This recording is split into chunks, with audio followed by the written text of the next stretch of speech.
Jadi saya masih melihat ada yang masih ragu-ragu melaksanakan penghormatan mengangkat tangan. Ingat, ini adalah aturan dasar yang harus dipahami oleh kita semua.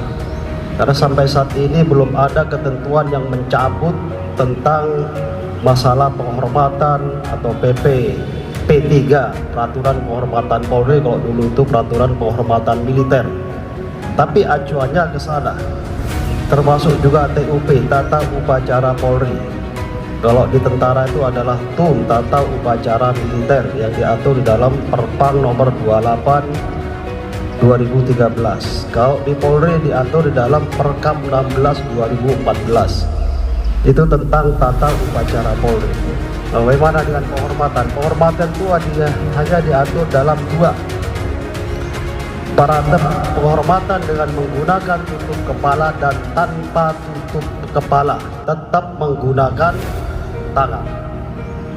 Kapan kita melakukan penghormatan tidak mengangkat tangan? Ketika kita menggunakan pakaian sipil murni yang tidak dianggap bagian daripada uniform.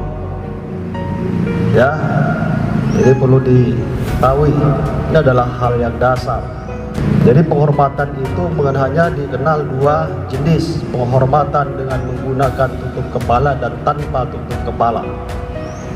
Jadi selama kita menggunakan pakaian yang itu dianggap bagian daripada uniform seragam, maka tetap kita mengangkat tangan untuk melakukan penghormatan.